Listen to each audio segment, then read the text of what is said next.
तो हेलो बच्चों, कैसे हो यार आप लोग। मैं राजेश सिंह एक बार फिर से हाजिर हूँ आपके सामने नया वीडियो लेके। तो आज के इस वीडियो में मैं सबसे पहले बात करना चाहूँगा आजकल की जो लेटेस्ट न्यूज़ चल रही है। जो लेटेस्ट न्यूज़ चल रही है वो क्या है, 10th और 12th वाले बच्चों के ऊपर। क्योंकि ये जो महीना चल रहा है वो चल रहा है आपके बोर्ड एग्ज़ाम का।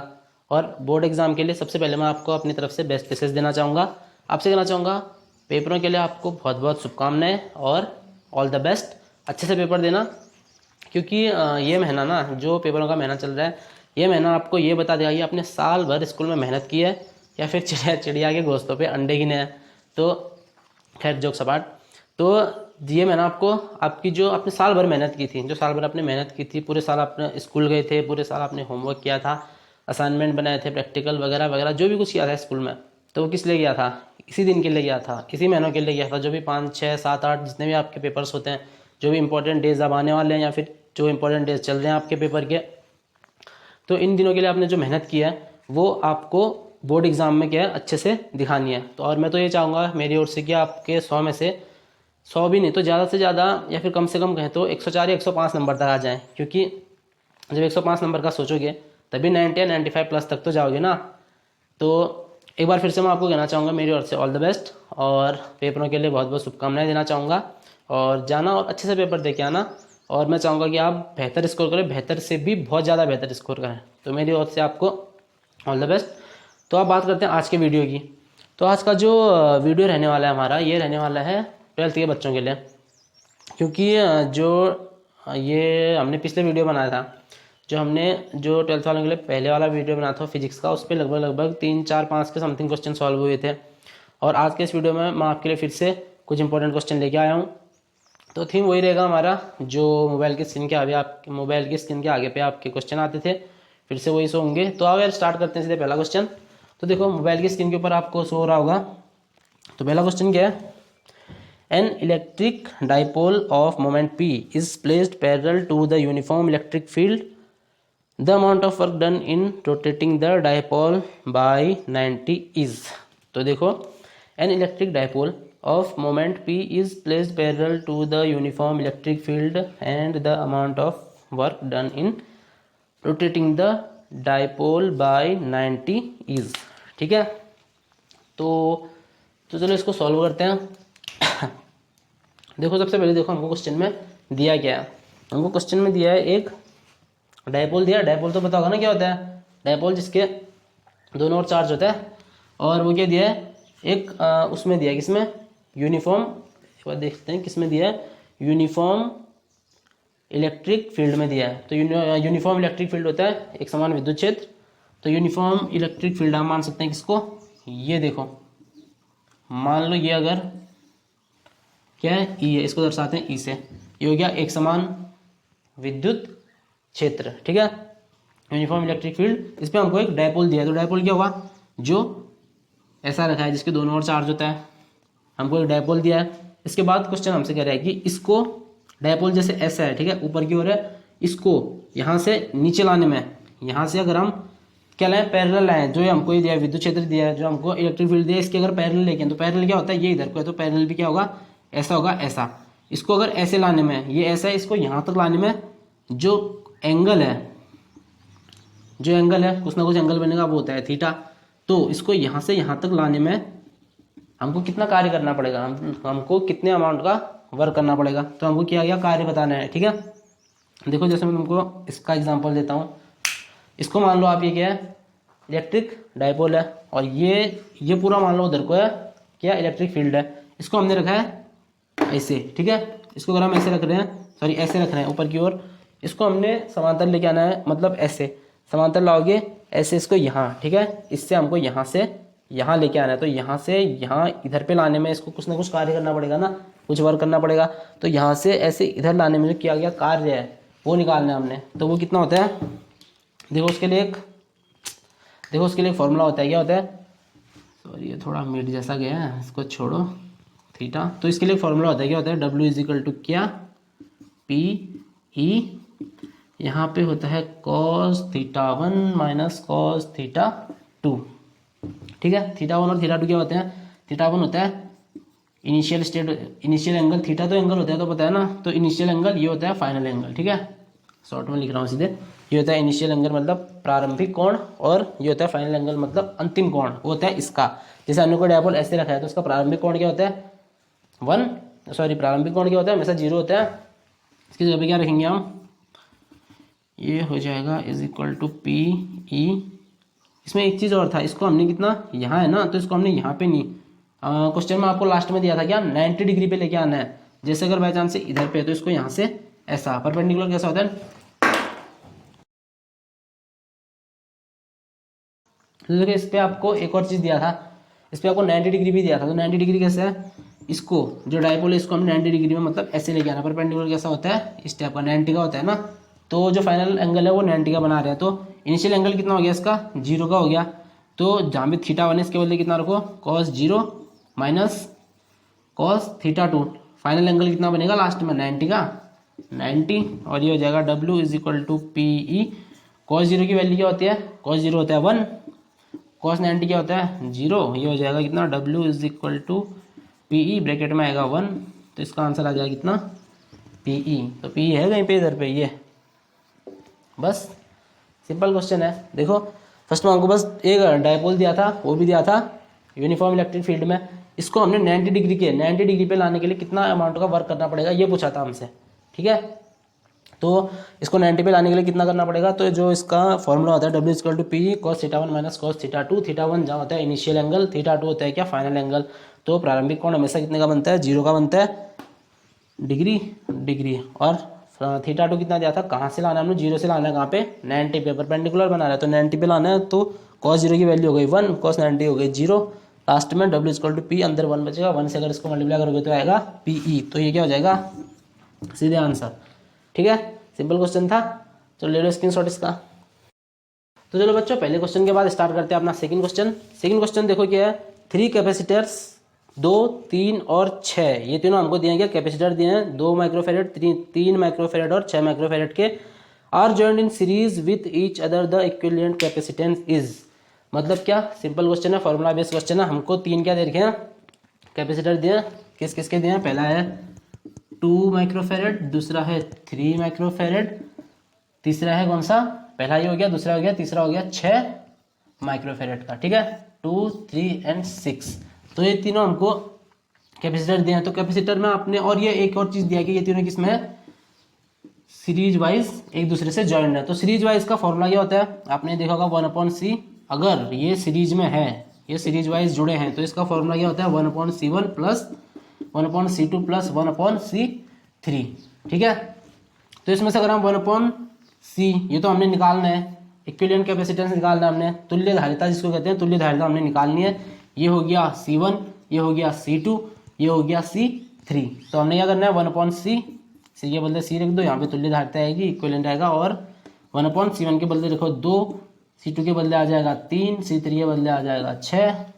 अब इनका एलसीएम ले तो ये आ जाएगा 6, 2 3 जा 6, 3 2 जा 6, 6 1 जा 6, ये आ जाएगा कितना 5 6, या फिर कहीं पे गड़बड़ हो रहा है 2 3 और 6, 2 का 6 में जाएगा 2 3 जा 6, 3 का इसमें जाएगा कितने बार 3 2 जा 6, देन 6 का इसमें जाएगा 6 1 जा 6, यहाँ पे लिखना था 1, तो 6 1 जा 6, ये आ जाएगा 3 2 5 1, 6/6, 1/c इक्वल टू 6/6 कट के आएगा 1/1, इसको ऊपर भेजो, इसको ऊपर भेजो, ये आएगा कितना c is equal to 1, c is equal to 1 है कहीं पे, और हमको ये सारा किसमें दिया था यूनिट माइक्रोफेरेड में दिया था, तो इसको ठेंगे हम म्यू f, ये होगा आंसर 1 है कहीं पे, सेकेंड वाला आंसर हो जाएगा बिल्कुल सही। तो आप ले सकते हो इसका स्क्रीनशॉट, सिंपल क्वेश्चन था, फॉर्मूला बेस्ड क्वेश्चन था। तो बच्चों देखो हमारा तीसरा क्वेश्चन क्या है, तीसरा क्वेश्चन भी आपके स्क्रीन पे शो हो रहा होगा। हमको जो ये ड्रॉ दिया है ना, बेसिकली हमको ड्रॉ दिया है ए और बी, इन दोनों के बीच का हमको क्या निकालना है इक्विवेलेंट रेसिस्टेंस निकालना है, मतलब कि तुल्य प्रतिरोध निकालना है, ठीक है। तो ज़्यादा बड़ा नहीं, छोटा सा क्वेश्चन है, लेकिन क्वेश्चन भले ही छोटा है, लेकिन इसका जो सॉल्व है ना, इसका जो सॉल्यूशन है वो थोड़ा बड़ा जाने वाला है। देखो तो क्वेश्चन आपने पढ़ लिया होगा, तो देखो फर्स्ट में देखो हमको पूछा है क्या ए और बी, इन दोनों के बीच हमको ये सारे क्या दिए हैं रेजिस्टेंट दिए हैं, ये सारे प्रतिरोध दिए हैं, तो इनके बीच का हमको निकालना है इक्विवेलेंट कितना होगा। तो इसका तुल्य हम कैसे निकाल सकते हैं? देखो सबसे पहले हम कहाँ से स्टार्ट कर सकते हैं। सबसे पहले हमको दिया है ये, अगर हम ड्रॉ को ध्यान से देखें तो हमने कौन से सीरीज में जुड़ा है ये देखना, या तो एक सीरीज में जुड़ा होगा या दूसरा पैरेलल जुड़ा होगा। पहले अगर हम इन दोनों को देखें, 3 ओम जो 3 है और ये जो 6 है, तो 3 और 6 दोनों किस पे जुड़े हैं? ये दोनों जुड़े हैं पैरेलल पे। अगर हम इन दोनों का पैरेलल निकालें, ये दोनों समांतर क्रम में जुड़े हैं, अगर इन दोनों का अगर हम समांतर निकालें, यहाँ पे हमको मिलेगा कुछ, फिर जो यहाँ पे मिलेगा इन दोनों का जो पैरेलल मिलेगा, इन दोनों और ये जो इसका हमको कुछ मिला वो ये 8 के साथ किस में जुड़ा है? श्रेणी में जुड़ा है। ये दोनों है समांतर में, और जो यहाँ पे इसका इक्विवेलेंट आएगा, जो तुल्य प्रतिरोध आएगा, वो 8 के साथ जुड़ा है, किसमें? श्रेणी में जुड़ा है। वो इसमें श्रेणी में जुड़ा है, सीरीज में जुड़ा है। फिर इन दोनों का इक्विवेलेंट आएगा, वो फिर से आएगा कुछ, ठीक है। फर्स्ट में ये आएगा पैरेलल समांतर, फिर इस समांतर का 8 के साथ आएगा सीरीज में, श्रेणी में, फिर वहाँ पे से हमको कुछ मिलेगा। देन ये और जो भी इनका जो कुछ आएगा वो 30 के साथ किस में होगा? समांतर में होगा, ठीक है। तो यहाँ से कुछ निकालना, यहाँ से कुछ निकालना, लास्ट में आंसर भी क्या आएगा? कुछ ना कुछ ओम आएगा, ठीक है। तो चलो स्टार्ट करते हैं। सबसे पहले अगर हम देखें 3 और 6 का, तो ये दोनों किसमें? समांतर में, पैरेलल में। ये इसका अगर इसको हम R1 माने, ठीक है, ये वाले कुछ को अगर हम R1 माने तो ये आएगा 1/3, ठीक है। दोनों समांतर में, तो इसको हम ऐसे लिख सकते हैं 1/R1। तो 1/R बराबर 1/R1 प्लस समांतर का क्या होता है?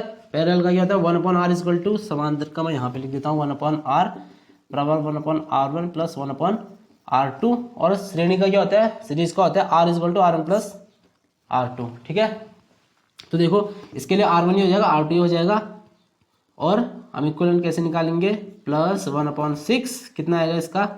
3 और 6 का एलसीएम 6, 3 2 जा 6 प्लस 6 1 जा 6, यह आ जाएगा 3/6, कट गया आएगा 1/2। इसको यहाँ से ऊपर भेजो, इसको यहाँ से ऊपर भेजो, तो R बराबर कितना आ जाएगा? 2। यह आ गया 2 ओम। किसका आ गया? जो हमको यहाँ पे वाला कुछ चाहिए था, ठीक है। ये वाला जो कुछ था वो कुछ कितना आ गया? वो आ गया 2। तो इसका 3 और 6 इन दोनों का जो तुल्य प्रतिरोध है, इक्विवेलेंट रेसिस्टेंट आया, वो कितना आया? 2 ओम आया। अब ये 2 ओम 8 के साथ किसमें जुड़ा है? ये 2 जुड़ा है 8 के साथ, इसको अगर हम R माने तो इसका क्या हो जाएगा? R प्लस ये किसमें? ये और ये किसमें? इनका मान लो, इसको कितना मानते हैं? R1 मान लेते हैं। चलो इस वाले को हमने R मानते हैं, इसको R1, फिर जो पूरा होगा उसको भी R2 मान लेंगे। तो ये जो 2 है ये इसके साथ किसमें? 8 के साथ सीरीज में जुड़ा है ना, तो इसको सीधे सीधे प्लस कर दो। ये आया हमारे कितना? R बराबर 2 आया है। ये आएगा 2 + 8 कितना आएगा? R1 10, ठीक है। ये आएगा 10 ओम। 10 ओम किसका आया? पहले इनका आया था 2, फिर वो इसके साथ सीरीज में, तो सीधे प्लस हो जाएगा। इसका आएगा कितना? इसका आएगा 10 ओम। अब जो हमको सेकंड वाला, यहाँ पे हमने 2 कुछ निकाला था, पहला वाला कुछ आया 2, सेकंड वाला कुछ आया हमारा 10। अब ये 10 और 30, हमारे पास फाइनल ड्रॉ क्या बच गया? पहला है 10 ओम और ये 30 ओम, तो ये दोनों किसमें है? समांतर में। तो समांतर का फॉर्मूला क्या होता है? इसका और इसका, फिर से हम R मानो, R2 मानो, कुछ भी मानो, इसको सीधे R मानो। अगर ये समांतर में है तो R, तो इनका क्या होगा? 10 और 30 आपस में किसमें है? पैरेलल में। और क्या? 1/ ये प्लस 1/ ये इज इक्वल टू ये, इन दोनों का एलसीएम हो गया ये 10 3 30, धन आएगा 1, ये आ जाएगा 4/30। इसको ऊपर ये हो जाएगा R बराबर, यहाँ आ जाएगा 30, वो ऊपर जाएगा तो 30/4, 4 से काट दो सीधे, 4 7 28, दशमलव बच्चा, यहाँ से बचा 2, दशमलव है तो 0, 4 5 20। R इक्वल टू कितना आ गया? 7.5 ओम होगा यहाँ कहीं पे, 7.5 ओम, ये आ गया 7.5 ओम, ठीक है। तो बेसिकली सिंपल क्वेश्चन तो बिल्कुल नहीं कह सकते इसको, क्योंकि क्वेश्चन बहुत छोटा था और हमको जो ड्रॉ दिया था, ड्रॉ में था तो फर्स्ट में ये और ये किस में दिए थे? ये दोनों इसमें थे, पैरेलल में थे, समांतर में थे। इन दोनों का अगर हमने पैरेलल निकाला तो उसका जो हमको, इन दोनों का जो हमको तुल्य प्रतिरोध मिला वो था 2 ओम। ये 2 ओम इस 8 के साथ किसमें? सीरीज में है, तो इन दोनों का हमने सीधे सीरीज में सीधे प्लस होता है, 8 और 2 हो गया 10। ये 10 और ये 30 किसमें था? ये था पैरेलल में। पैरेलल का 1/1 जाएगा, 1/1 करके लास्ट में कितना आएगा? R equal to 7.5। तो ले लो इसका स्क्रीनशॉट। तो बच्चों आओ देखते हैं अपना अगला क्वेश्चन। तो अगला क्वेश्चन क्या है, the SI unit of magnetic field intensity is. तो इसमें हमको एसआई यूनिट बताना है मैग्नेटिक फील्ड इंटेंसिटी का। तो ये मैं आपको निकालना बताता हूँ कि मैग्नेटिक फील्ड इंटेंसिटी जो होती है उसको हिंदी में कहते हैं चुंबकीय क्षेत्र की तीव्रता। ठीक है, ये होता है चुंबकीय क्षेत्र की तीव्रता। तो इसके लिए आपने फॉर्मूला पढ़ा होगा, चुंबकीय क्षेत्र की तीव्रता को किससे रिप्रेजेंट करते हैं, बी से करते हैं। इसके लिए अगर हम इसी चैप्टर में आपने एक फॉर्मूला देखा होगा कि होता है कुछ, इसके साथ अगर साइन थीटा भी जुड़ता है तो ये होता है F = I/B/L साइन थीटा। तो यहाँ से हम सीखेंगे कि हमने ऐसा यूनिट कैसे निकालना है। ठीक है, तो F = I/B/L साइन थीटा, ये इसको पढ़ा होगा आपने। F = bill sine theta, BIL/IBL जैसे आप याद करना चाहते हो। जहाँ F क्या होता है, फोर्स होता है। ठीक है, ये होता है फोर्स। I क्या होता है, इलेक्ट्रिसिटी यानी विद्युत, किसको कह सकते हैं हम, विद्युत धारा। तो ये होता है इलेक्ट्रिक करंट। I हो गया विद्युत धारा। B होता है क्या, जो अभी हमने जिसका हमने SI यूनिट के निकालना है, ये होता है B मतलब होता है चुंबकीय क्षेत्र की तीव्रता। और L फॉर होता है लेंथ या फिर लंबाई वगैरह, जहाँ थीटा रिप्रेजेंट करता है किसको, किसी भी एंगल को। तो ये हो गया कोण। तो आप देखो यहाँ से हमने B का निकालना है ना, B का निकाल, तो B को अगर हम यहीं पे रखें, B को अगर हम यहीं रखें, बाकी सारे जो बेस के साथ मल्टीप्लाई में, तो अगर हम उनको नीचे बट्टे में भेज दें, अगर अपॉन में भेज दें तो क्या आएगा, इन सबको हमने यहाँ भेजा तो ये आएगा F/I, B तो यही है, L sine theta, IL sine theta. इसको हम अगर ऐसे लिखें तो ये हो जाएगा B = F/IL साइन थीटा। तो ये आ गया आपका SI यूनिट। तो ये SI यूनिट नहीं है, यहाँ से आएगा आपका SI यूनिट। देखो फर्स्ट में F है ना, तो F क्या होता है, फोर्स, बल। बल का मात्रक क्या होता है, बल का यूनिट होता है कितना, ये होता है न्यूटन। इसको हम न्यूटन से रिप्रेजेंट करते हैं। फिर होता है I क्या होता है, मैंने बताया था आपको, I होता है विद्युत धारा। इसका होता है A, इसको अगर हम A लिखें। और L क्या होता है, लेंथ, लंबाई को हम किस में नापते हैं, M, मीटर में नापते हैं। फिर साइन थीटा, ये क्या होता है, एंगल हमेशा कांस्टेंट होता है, इसका हम ऐसा यूनिट नहीं लिखते हैं, तो इसको छोड़ो। ये हो गया N/A और M। और आपने देखा ही होगा, पढ़ा ही होगा कि अगर हम नीचे से जो कोई अगर फ्रैक्शन में होता है, तो नीचे से अगर हम कोई चीज़ ऊपर लेके जाते हैं तो क्या होता है, माइनस लग जाता है। तो ये आ जाएगा B का कितना आ जाएगा, N, तो ऊपर है वैसा ही रहेगा। नीचे से A अगर ऊपर आया तो A-1, M अगर यहाँ से ऊपर जाएगा तो M, ये हो जाएगा M-1। तो इसका यूनिट क्या आ गया, N/A-1, M-1 होगा कहीं पे, N/A-1, M-1। तो ये था छोटा सा डेरिवेशन जो कि SI यूनिट को रिप्रेजेंट करता है। तो आप ले लो इसका स्क्रीनशॉट। तो चलो बच्चों देखते हैं हम अपना अगला क्वेश्चन। अगला क्वेश्चन क्या है, the horizontal component of earth's magnetic field at a place is √3 time the vertical component, the angle of a dip at that place is. तो हमको क्या दिया है इसमें, the horizontal component of earth's magnetic field.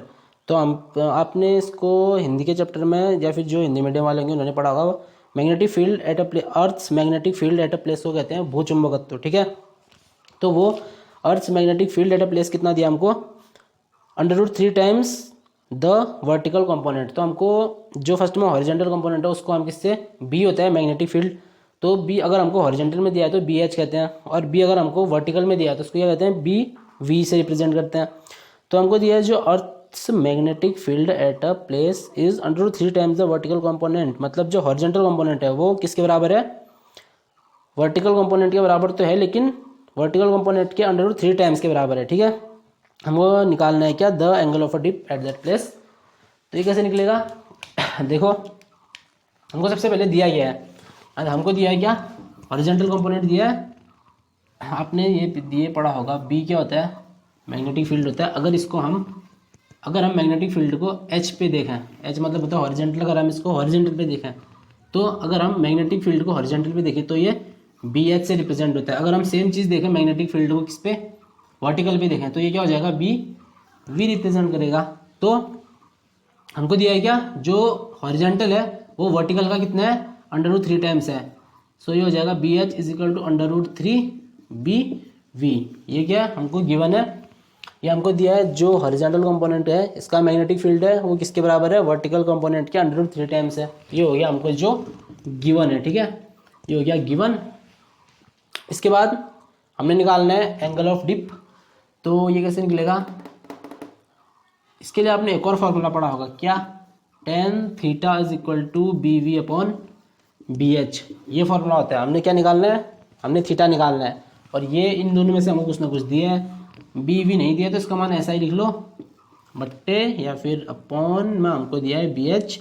B H की value हम अगर यहाँ से देखें, इक्वेशन 1 से अगर हम बी एच की वैल्यू यहाँ पुट करते हैं तो बी एच बराबर कितना है? √3 B V, √3 B V, B V से बी वी कट, ये हो जाएगा 1 अपॉन √3। ये बचेगा कितना? Tan theta is equal to 1 upon √3।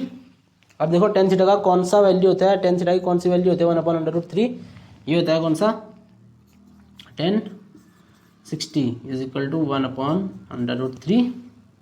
Sorry 60 नहीं होता है, ये होता है 1030। 1030 होता है। तो थीटा बराबर क्या आ गया? इन दोनों को कंपेयर करोगे तो थीटा आ जाएगा 30, लेकिन आंसर में कहीं पे 30 नहीं है। आंसर में कितना है? Pi by. तो जो एंगल के दो वैल्यू होते हैं, एंगल की पहली वैल्यू किस में आती है? ये आया हमारा किस में? 30 डिग्री में आया। इसको अगर हम रेडियन में चेंज करें तो ये सारे हमको किस में दिए हैं? ये तीनों है रेडियन में। तो रेडियन में कितना आएगा? रेडियन में आपने पढ़ा होगा पाई बाई पाई। पाई हमेशा किसको रिप्रेजेंट करता है? 180 को। इसको यहाँ लिखता हूँ 180 अपॉन, अगर 4 करें तो कितना आएगा? 4 जा 2 5 जा, नहीं आ रहा है। अगर अपॉन में कितना 6 करें तो कितना आएगा? 6 3 जा 0।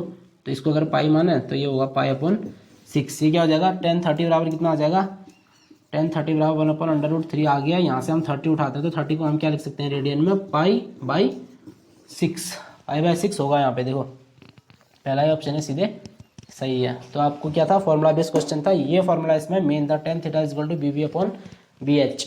तो फाइनल आंसर में हमको 30। कभी कभी यहाँ पे कंफ्यूजन नहीं होना, यहाँ पे कंफ्यूज नहीं होना है। 1030 हमको यहाँ से अगर 30 निकल के आता है, यहाँ देखना है कि हमको जो वैल्यू है किस पे दे रखी है। अगर यहाँ पे हमको दिया है रेडियन पे तो इसको सीधे उठा के रेडियन पे चेंज कर दो। अगर यहाँ पे पहले से डिग्री में दिया है तो सीधे सीधे वही क्या हो जाता? आंसर हो जाता। तो ले लो इसका स्क्रीनशॉट। तो बच्चों देखते हैं हम अपना अगला क्वेश्चन। तो हमारा अगला क्वेश्चन क्या कहता है? देखो, a 20 volt AC is applied to a circuit consisting of a resistance and a coil with negligible resistance. If the voltage across the resistance is 12 volt, the voltage across the coil is, तो हमें निकालना क्या है? हमको first में दिया गया है, देखो क्वेश्चन दोबारा से देख लो। फर्स्ट में हमको क्या दिया है? 20 वोल्ट का क्या दिया है? 20 वोल्ट का AC दिया है, अल्टरनेटिंग करंट। तो फर्स्ट में हमको V बराबर क्या दे रखा है? 20, हाँ 20 वोल्ट दे रखा है। इसके आगे पढ़ो, apply to a circuit consisting of resistance and a coil with a negligible resistance if the voltage across the resistance is, voltage हमको अगला दिया है क्या? voltage across कितना क्या? voltage across the resistance, ठीक है। voltage across the resistance कितना दिया है? कितना दिया हमको? 12 वोल्ट। और हमने निकालना क्या? voltage across the coil निकालना है, ठीक है। तो देखो इधर हमने निकालना है क्या? वोल्टेज, सेम चीज़ हमको वोल्टेज अक्रॉस द किसके वो दिखाना है? कॉइल ना।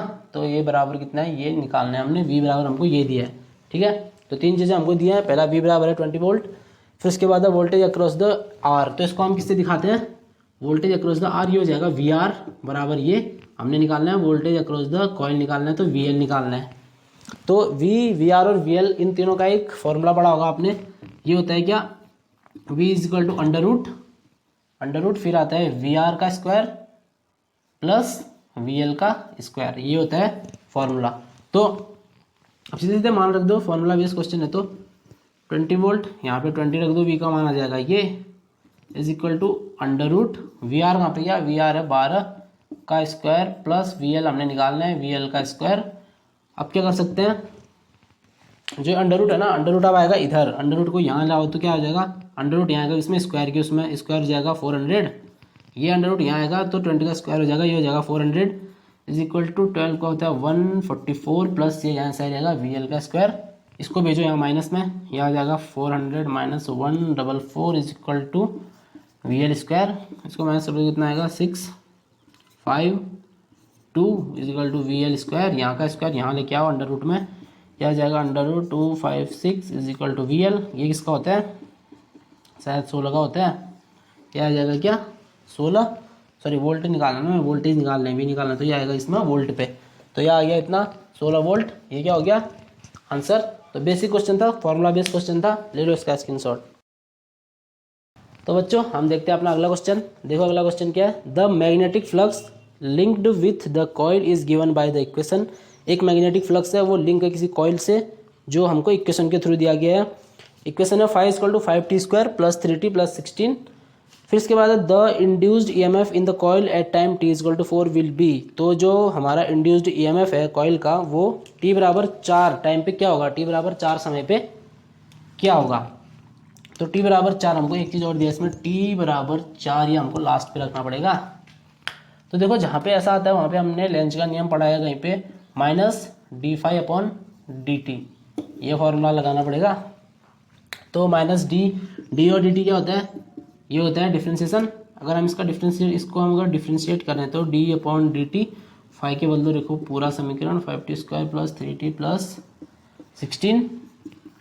तो इसको सीधे इसको अगर हम डिटेल में ना करें, पहले ये इसके साथ ये इसके साथ ये इसके साथ लिखने से इससे अच्छा सीधे करते हैं तो इसकी जो पावर होती है वो आगे आ जाती है डिफ्रेंशिएट में।